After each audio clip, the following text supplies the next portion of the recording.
L'importance de l'estime de soi chez les enfants avec des difficultés d'apprentissage.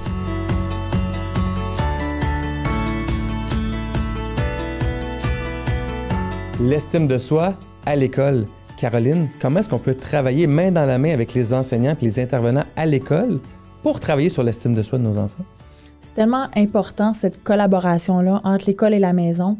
Ne serait-ce qu'au niveau des difficultés d'apprentissage, des troubles d'apprentissage, on a des spécialistes là, à l'école qui peuvent nous outiller, pas seulement dans les stratégies, mais pour comprendre en premier lieu quelles sont les difficultés d'apprentissage. Parce que pour se sentir en contrôle d'une situation, on doit savoir dans quelle situation je me trouve. Puis, on ne doit pas négliger d'informer l'enfant, de lui enseigner quelles sont les difficultés que tu traverses en ce moment. Donc, quelles sont tes zones de pouvoir à toi. Puis, le personnel scolaire est outillé, formé pour vous aider à mettre des mots sur les difficultés d'apprentissage que traversent les enfants ou les difficultés du moment qu'ils traversent. Donc, y aller vraiment la main dans la main, c'est de se dire comment, et à la maison et à l'école, je vais être cohérent dans ce discours-là. Et donc, ça peut être de rencontrer l'équipe école avant même d'en parler à l'enfant, et c'est ce que je vous recommande d'ailleurs pour dire comment je parle à mon enfant qui a des difficultés d'apprentissage, comment je lui reflète ce que je vois. Est-ce que vous voyez la même chose à l'école? Et le personnel scolaire est là pour vous outiller aussi sur les stratégies qui vont être mises en place à la maison.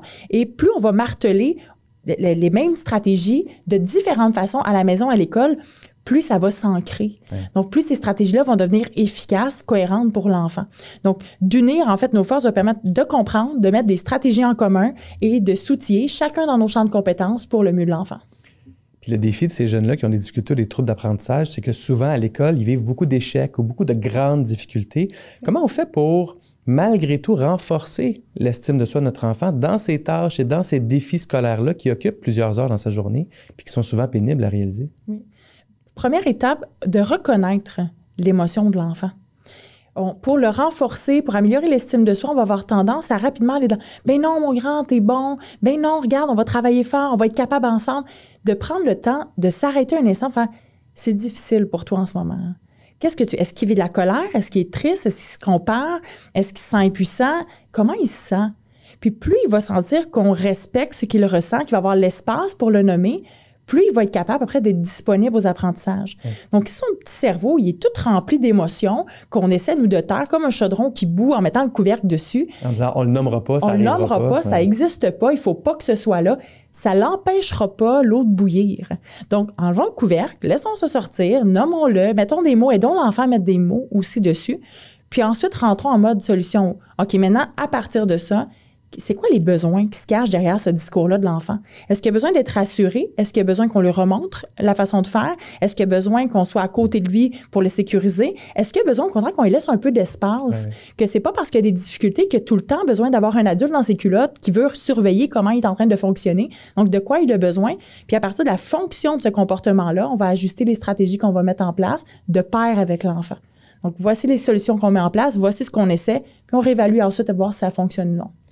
Et c'est quoi le rôle des activités, en tout cas le potentiel très positif des activités parascolaires ou des autres activités non pédagogiques que l'enfant peut faire à l'école? C'est tellement important parce que l'école prend une grande place. Donc, si une des très grandes parties de ta vie, c'est une partie dans laquelle il y a énormément de défis qui s'accumulent ou d'échecs qui s'accumulent, il doit y avoir d'autres zones de réalisation.